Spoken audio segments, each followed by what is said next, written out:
আমরা একটু গভীরে গিয়ে আলাপ করব। আসেন আল্লাহর নামে শুরু করি। ইসরায়েল ও যুক্তরাষ্ট্রকে পাল্টা আক্রমণে যুদ্ধবিরতির জন্য যখন ট্রাম্প রাশিয়ার পুতিনকে ফোন করছেন, চীন সহ বেশ কয়েকটি দেশ যখন ইরানকে যুদ্ধবন্ধের জন্য আবেদন করছে, ঠিক সেই মুহূর্তে একটি খবর সামনে এসেছে যে ইরানের শক্তিশালী মিসাইল হামলায় নেতানিয়াহুর মৃত্যু হয়েছে।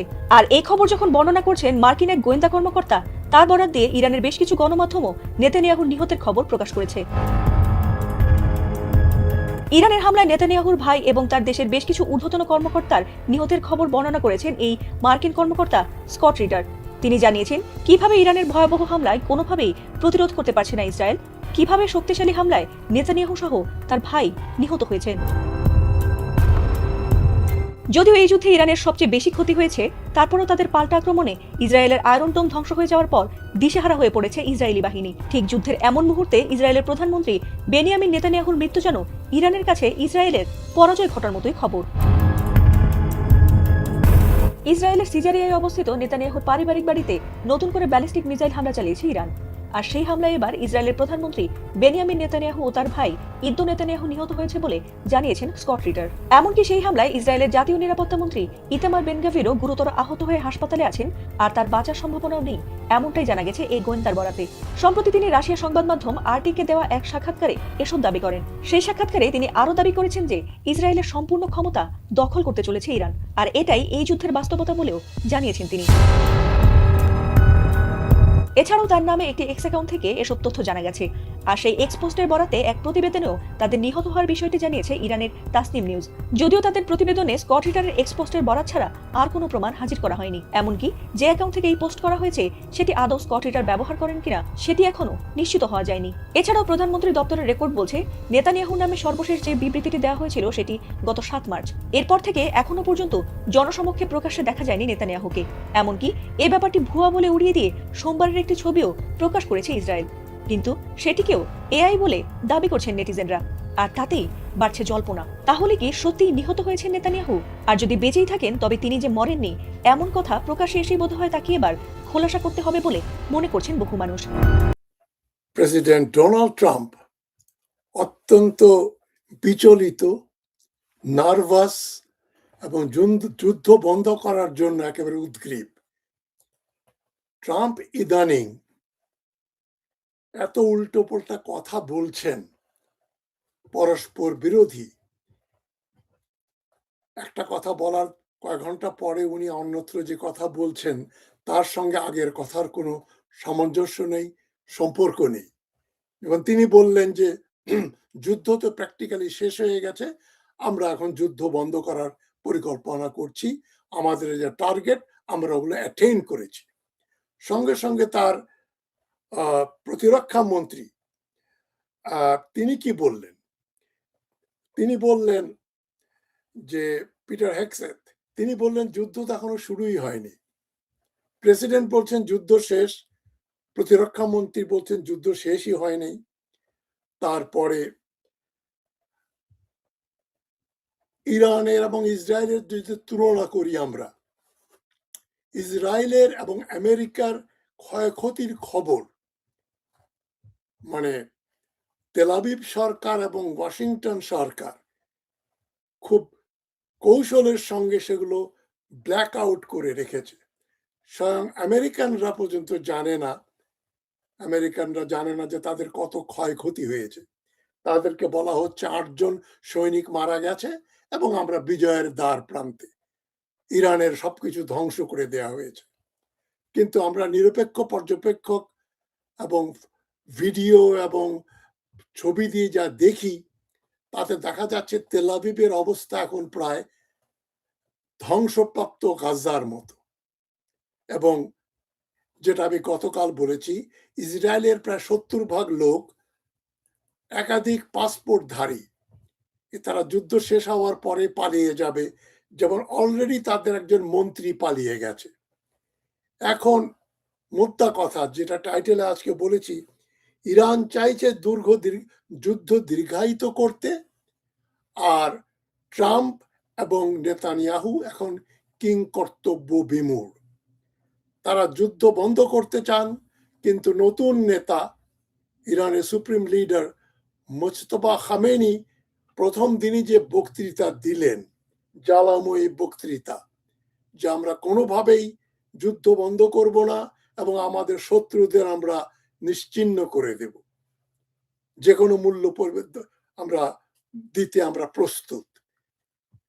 তো এদিকে দেখা যায় ট্রাম্পের বক্তব্যের সঙ্গে মুজতবা খামেনির বক্তব্য যদি তুলনা করি, তাহলে দেখবো একদিকে একজন বিশ্বাসী, আত্মবিশ্বাসী, সাহসী এবং যুদ্ধ চালিয়ে যাওয়ার পক্ষে কথা বলছেন মুজতবা খামেনি। অপরদিকে ধরি মাছ না ছুঁই পানি, মানে যেটাকে বলে পারপিচুয়াল অ্যাম্বিগুইটি, অনবরত যে একটা কথার সঙ্গে আরেকটা কথার সঙ্গতিহীন ভাবে বলে যাওয়া, সেটা এখন ডোনাল্ড ট্রাম্পের ব্যাপার হয়ে দাঁড়িয়েছে। এখন মধ্যপ্রাচ্যের যুদ্ধ পরিস্থিতি এখন এমন এক পর্যায়ে পৌঁছেছে যে যেখানে প্রশ্ন উঠছে, এ যুদ্ধ কি দ্রুত শেষ হবে নাকি আরো দীর্ঘ হবে? আমি পিটার হেগসেট, মার্কিন প্রতিরক্ষা মন্ত্রীর কথার সঙ্গে একমত যে যুদ্ধ এখনো ভালো করে শুরুই হয়নি। ইরান কেবলমাত্র তার হাইপারসনিক মিসাইল এবং ড্রোন ব্যবহার করতে শুরু করেছে। এর ফল কোন দিকে যাবে এটা বলা মুশকিল নয়, কেননা মার্কিন যুক্তরাষ্ট্র, ইসরায়েল এই যে ইন্টারসেপ্টর, যেটা দিয়ে মিসাইলগুলোকে ধ্বংস করা যায়, ড্রোন ধ্বংস করা যায়, সেই ইন্টারসেপ্টর তাদের আর নেই। তারা 2-4 দিন যুদ্ধ করতে পারবে ইন্টারসেপ্টর দিয়ে। সুতরাং এখন মার্কিন যুক্তরাষ্ট্র এবং ইসরায়েলের যে পলিসি হবে সেটা হচ্ছে একটা সর্বাত্মক যুদ্ধ, মানে যে যুদ্ধ ধ্বংসাত্মক যুদ্ধ, সিলেক্টিভ না। তারা দরকার হলে এখানে যে কোনো ধরনের অস্ত্র ব্যবহার করতে পারে। তার মানে আমরা একটা পারমাণবিক যুদ্ধের হুমকি থেকে পৃথিবীকে মুক্ত দেখতে পাচ্ছি না। ইতোমধ্যেই আপনারা খবরে দেখেছেন, যারা দেখেননি তাদের বলছি, মার্কিন যুক্তরাষ্ট্র তাদের যেটাকে বলা হয় ডুমসডে প্লেন, এই ডুমসডে প্লেন হচ্ছে E-6B মার্কারি। E-6B মার্কারি এটা ফেব্রুয়ারির 28 তারিখে এই অঞ্চলে আনা হয়েছে। এখন E-6B মার্কারি বিমানকে বলা হয় ডুমসডে প্লেন, মানে যখন কোনো জায়গায় পারমাণবিক বোমা ব্যবহার করা হয়, ফাটানো হয়, তারপরে সেখানে একমাত্র রেডিয়েশনকে উপেক্ষা করে যে বিমান চলতে পারে, একটা 707 বোয়িং 707 কে কনভার্ট করা হয়েছে ডুমসডে প্লেন বলে, E-6B মার্কারি। এই বিমান পারমাণবিক যুদ্ধে পারমাণবিক অস্ত্র ব্যবহারের পরে সেখানে নেওয়া হয় দেখার জন্য যে কি ঘটেছে। সেই বিমান আনার এখানে অবকাশ কেন হলো? তার মানে মার্কিন যুক্তরাষ্ট্র ধরে রেখেছে যে একটা পারমাণবিক যুদ্ধ যদি হয়, তখন এই যুদ্ধের পরে এখানে অবজার্ভ করার জন্য, রেকি করার জন্য, দেখাশোনা করার জন্য আমাদের E-6B মার্কারি বিমান লাগবে। এখন আমরা অনেকেই গুজব শুনে আসছি যে নেতানিয়াহু মারা গেছেন, কেউ বলছে তার ভাই মারা গেছে। নেতানিয়াহু বা ডোনাল্ড ট্রাম্পের মৃত্যু বা অপসারণে কোনো বড় ধরনের পরিবর্তন আসবে না। রেজিম চেঞ্জ বা সরকার উৎখাতের ফলে একটা নতুন সরকার আসবেই এটা বলা যায় না। ডোনাল্ড ট্রাম্প মনে করেছিলেন যে খামেনিকে সরিয়ে দিলেই জনগণ রাস্তায় নামবে ইরানে, এবং সেখানে ওই ইরানের শাহের ছেলে রেজা শাহ পাহলভি, সে এখানে সম্রাট হিসেবে, রাজা হিসাবে চলে আসবে। মানে গ্রাউন্ড রিয়ালিটির সঙ্গে ট্রাম্পের কোনো সম্পর্ক নেই, এবং সেই ব্যাপারে কোনোদিনও পারদর্শী ছিলেন না তিনি।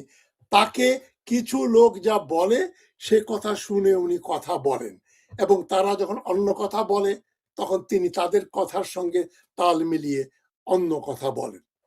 একমাত্র যেটা আমি রেজিম চেঞ্জের কথা বলছি, জনধিকৃত সরকার উৎখাতের পরে সেখানে রেজিম চেঞ্জ হয়ে যায়। যেমন আমাদের দেশে আমরা দেখেছি শেখ মুজিবুর রহমান, হোসেন মোহাম্মদ এরশাদ ও শেখ হাসিনার উৎখাতের পরে নতুন সরকার, একটা নতুন ব্যবস্থা, নতুন সিস্টেম গড়ে ওঠে। কিন্তু জিয়াউর রহমানের উৎখাতের পরে কিন্তু বাংলাদেশে কোনো নতুন সরকার আসেনি, বিএনপি ক্ষমতায় রয়ে যায়। তদ্রূপ আয়াতুল্লাহ খামেনির অপসারণের ফলে ট্রাম্প যেটা মনে করেছিল নতুন সরকার আসবে, নতুন সিস্টেম আসবে, সেটা আসেনি, আসার কথাও নয়, কেননা খামেনি সরকার যথেষ্ট জনপ্রিয়। কিন্তু যেটা মোদ্দা কথা, ইরান ডোনাল্ড ট্রাম্পের এই প্রপোজাল যে সিজ ফায়ার, এটাকে সিজ ফায়ারকে প্রত্যাখ্যান করেছে। সিজ ফায়ার প্রত্যাখ্যান করে যুদ্ধ দীর্ঘায়িত করতে যাচ্ছে, কিন্তু মার্কিন যুক্তরাষ্ট্র এবং ইসরায়েলের সেই দম নেই।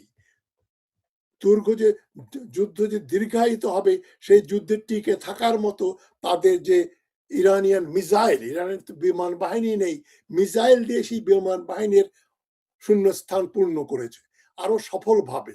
এত পাওয়ারফুল মিসাইল আছে ইরানের কাছে, যেগুলো আমরা লিস্টটি আমি দিয়েছি, ওগুলোকে বাধা দেওয়ার মতো ক্ষমতা আমেরিকার এবং ইসরায়েলের নেই।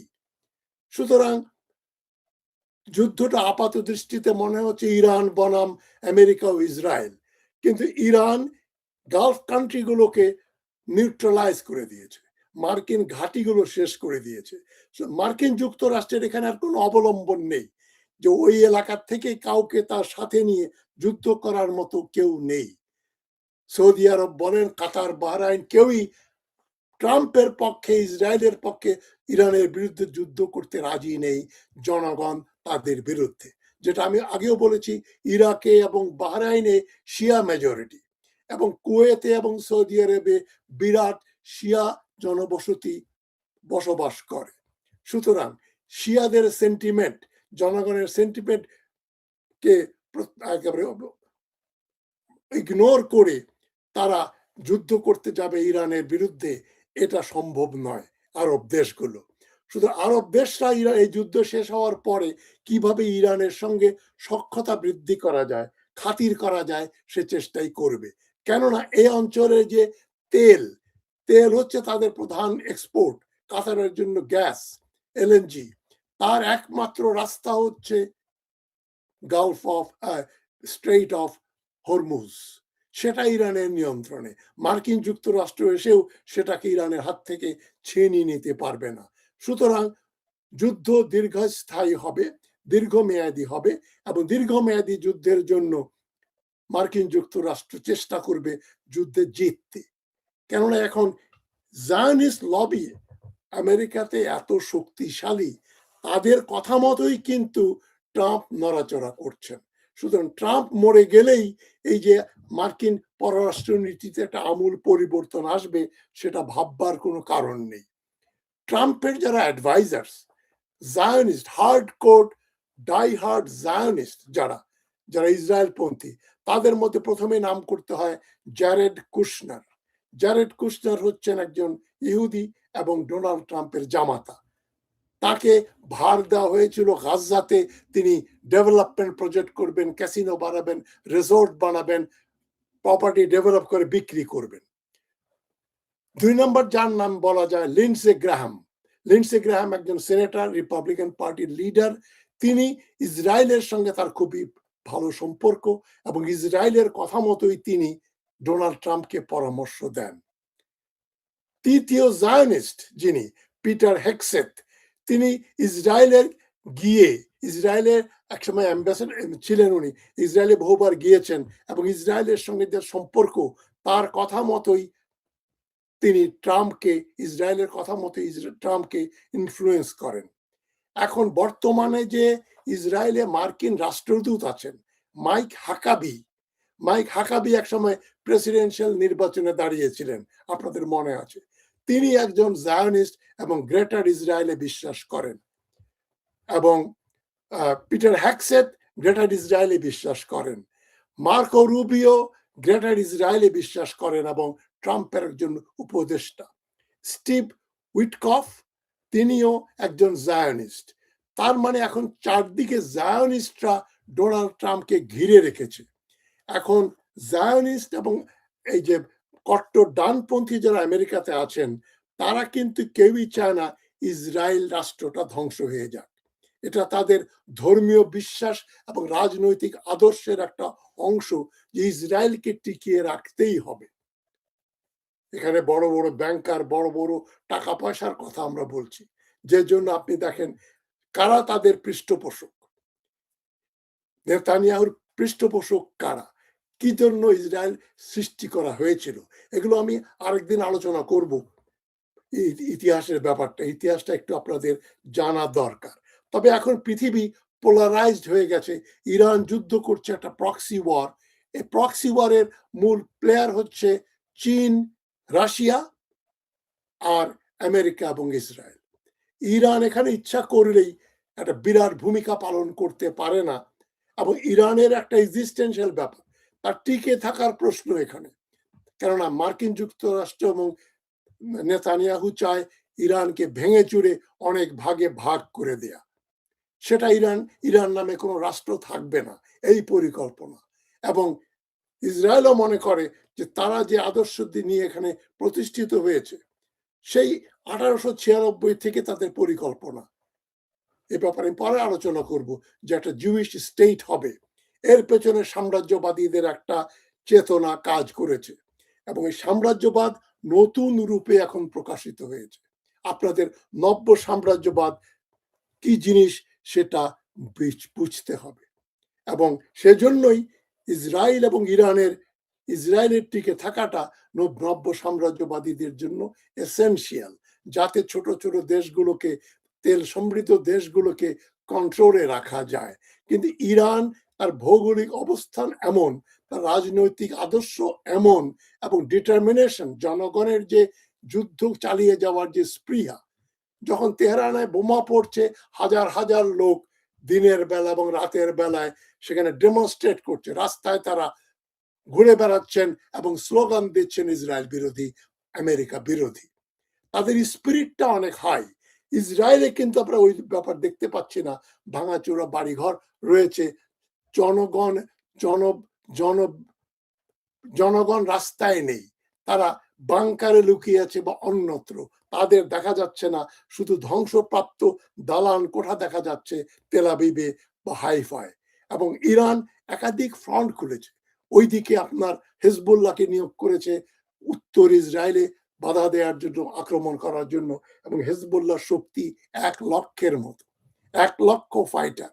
এদিকে হুথি, তারাও কয়েক লক্ষ, এবং তারা যদি এই যে রেড সি, যেখানে জেদ্দা বন্দর রয়েছে সৌদি আরবের, ওই যেটাকে বাবেল মান্দাব যেটা বলে, এই যেখান দিয়ে রেড সি তে ঢুকে সুয়েজ খালে যাওয়া হয়, সেখানে পৃথিবীর 60% তেল এবং সামগ্রী, ব্যবসা বাণিজ্য ওই চ্যানেল দিয়ে হয়, সুয়েজ ক্যানাল এবং রেড সি।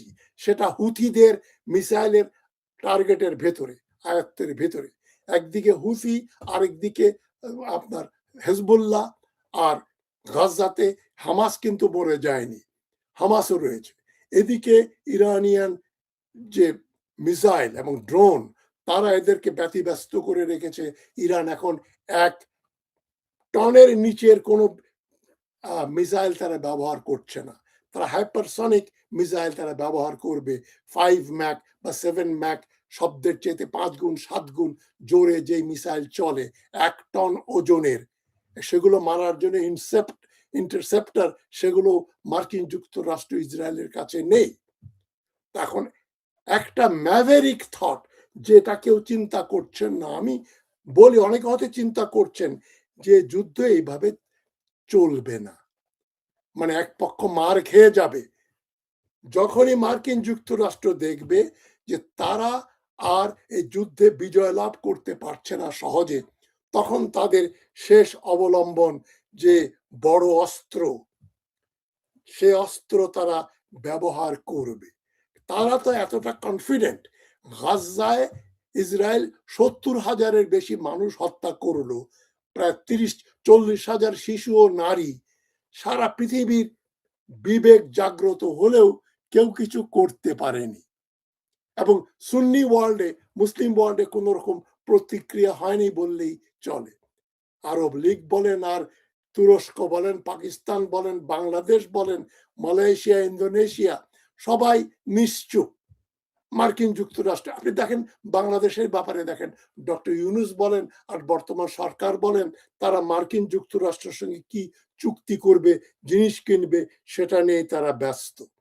সুতরাং এরকম একটা পরিস্থিতিতে মরণ কামড় ইরান দেবে, মরণ কামড় ইসরায়েলও দেবে, এবং ইসরায়েলের যে প্রধান পৃষ্ঠপোষক এবং যাদের কথায় ট্রাম্প অ্যাডমিনিস্ট্রেশন বা মার্কিন সেনেট, মার্কিন কংগ্রেস, মার্কিন প্রেসিডেন্ট, হোয়াইট হাউস বলেন, পেন্টাগন বলেন, কংগ্রেস বলেন, সবই যে রাষ্ট্রের অঙ্গুলি হেলনে চলে, সেই রাষ্ট্র যদি মনে করে তাদের এক্সিস্টেন্সিয়াল থ্রেট এসছে, তাদের এমন একটা কিছু করতে হবে যাতে ইরানকে চিরতরে ধ্বংস করে দেয়া যায়, কিন্তু সেটা খুবই মানে এত সহজ হবে না। এই জন্য তারা করতে পারবে, কিন্তু এরপরে চীন এবং রাশিয়া তারাও চিন্তা করবে তাদের এক্সিস্টেন্সিয়াল থ্রেট তাদের উপর এসছে।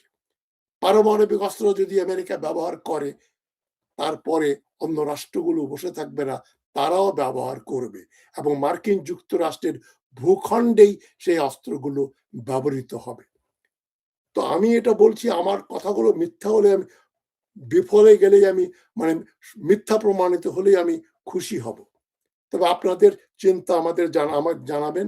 ভিডিওটি ভালো লাগলে শেয়ার করবেন, লাইক করবেন, এবং আমার চ্যানেল সাবস্ক্রাইব করবেন। আর আমাকে জানাবেন আপনাদের মতামত। আমি ইতিহাস নিয়ে একটা আলোচনা করতে চাই, ক্রোনোলজি নিয়ে।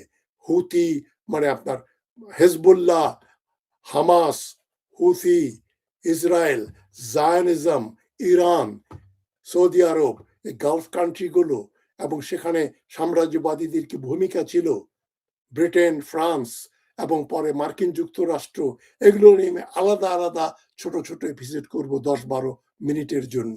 আপনারা জানাবেন ওই আলোচনাগুলো আপনারা শুনতে চান কিনা। আপনারা আমাকে এখানেও কমেন্ট করতে পারেন, আমাকে আমার হোয়াটসঅ্যাপে জানাতে পারেন, ফেসবুকেও বলতে পারেন। আমি আপনাদের কমেন্টগুলো পড়ি এবং সেই অনুযায়ী কাজ করব। ঐতিহাসিক পর্যালোচনা যদি শুনতে চান, আমি একটার পর একটা 8-10টা লেকচার আমি এই ব্যাপারে দেব, যদি আপনারা চান। ভালো থাকবেন সবাই। পৃথিবীতে যুদ্ধের বদলে শান্তি আসুক, এটাই আমরা কামনা করি, কিন্তু আমরা চাইলেই তো হবে না। বড় বড় প্লেয়াররা কি চায়, খেলোয়াড়রা কি চায়, সে অনুযায়ী পৃথিবীর ভাগ্য, ভূগোল, ইতিহাস, রাজনীতি, অর্থনীতি সবকিছুই ওইভাবে পরিচালিত হবে। ভালো থাকবেন সবাই। সবাইকে অভিনন্দন জানিয়ে শেষ করছি। আসসালামু আলাইকুম।